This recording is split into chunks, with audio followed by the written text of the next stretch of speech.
చేస్తుంటారు. రాముడు గురించి వాల్మీకి చెప్పాడండి, ఇంకా చాలామంది చెప్పారు.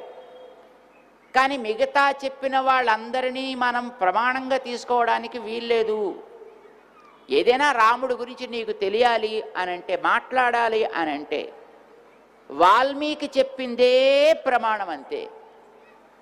కొంతమంది అంటుంటారు, ఏమయ్యా సుమారు 100 కొద్ది రామాయణాలు ఉన్నాయండి, ఒక్కొక్కటి ఒక్కొక్క రకంగా చెప్తారండి, ఒక ఆయన అట్లా చెప్తాడు, ఆయన ఇట్లా చెప్తాడు, ఏది మనకి తీసుకోవాలండి అని. మనకేం పెద్ద దాంట్లో ఆలోచించాల్సిందంటూ ఏం లేదు.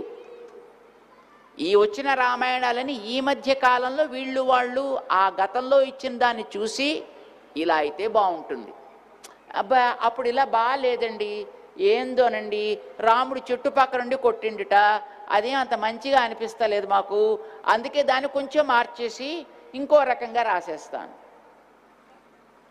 రాముడు సీతమ్మ వారు గర్భవతిగా ఉండగా అడవిలోకి పంపించట, చిచ్చి రాముడు అంతటి వాడు అట్లా చేస్తటండి, అందుకే అది తీసేసి దాన్ని ఇంకో రకంగా జస్టిఫై చేసేసి మేము రాసేస్తామని కొంతమంది అతి తెలివికి పోయినోళ్ళు తమకి మంచిగా అనిపించటం లేదు అనుకున్న వాళ్ళు ఆయా సంఘటనలని సన్నివేశాలని కాస్త న్యాయం చేకూరుస్తున్నామనే భావనతోటి కొత్త కొత్త రామాయణాలు రాశారు. అవేవి ప్రమాణాలుగా నిలవవు. ఏది నిలుస్తుంది? ఆనాడు జరిగింది జరిగినట్టుగా రాసిన మహనీయుడు ఆయన ఉన్నాడు, ఆనాడు దాన్ని చూసి రాశాడు ఆయన. ఆయన పేరు వాల్మీకి. ఆ మహనీయుడు రాసినది మాత్రమే ప్రమాణం. మరి ఏమోనండి ఆయన మాత్రం కరెక్ట్గా రాశాడని ఎట్లా చెప్పేదండి అనడానికి వీళ్ళే. ఎందుకంటే కొంతకాలం క్రితం 1970sలో అప్పుడు పరిపాలకులుగా ఉండేటోళ్ళు ఈ భారతదేశపు చరిత్రనంతటినీ కూడా మేము రాస్తామని ఆరంభం చేసి మొత్తం వాళ్ళ కుటుంబ చరిత్ర అంతా రాసుకుని దాంట్లో పెట్టేసుకున్నారు. సరే ఆ తర్వాత వచ్చిన వాళ్ళు అబ్బాయి అది బాగాలేదండి అని దాన్ని తీసేశారు.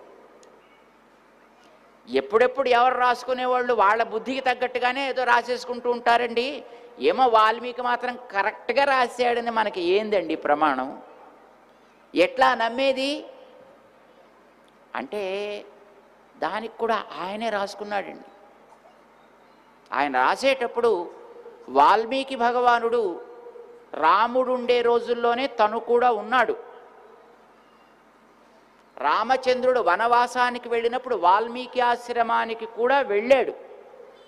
కానీ అప్పటికి వాల్మీకి పెద్దగా రాముడి గురించి పరిచయం ఏం లేదు.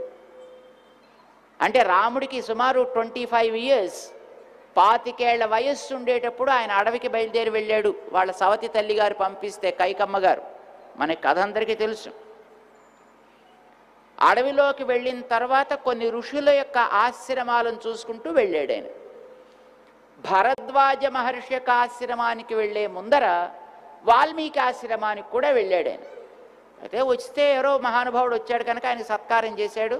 వెళ్ళొస్తానండి అంటే సరే మంచిదానే వెళ్ళరా అన్నాడు ఆయన. అయిపోయాడు. అంతకంటే పెద్ద ఎక్కువ పరిచయం అయితే ఏమీ లేదు ఆయన. తర్వాత కాలంలో రాముడు రాజ్యానికి వచ్చేసిన తర్వాత పట్టాభిషేకం చేసేసుకున్నాక అప్పుడు వాల్మీకి భగవానుడికి బ్రహ్మగారు ప్రత్యక్షమయ్యి ఆయనకి వరం ఇచ్చాడు. ఆయనకి ఏమని? వాల్మీకి రామాయణాన్ని రాయి. నేనా? అవును నువ్వే. నేను ఎట్లా రాస్తా? నాకు అదేం పెద్దగా తెలియకపోయాయి కదా. అంటే నీకు తెలియక్కర్లేదయా, నీ ద్వారా నేను పలికిస్తా, నీ నాల్క మీద నేనుంటా, సరస్వతిని నీ నాల్క మీద ఉంచుతా. ఆవిడ రాస్తూ ఉంటుంది, ఆవిడ ప్రేరేపణ కలిగిస్తూ ఉంటుంది, నువ్వొక కలం అంతే.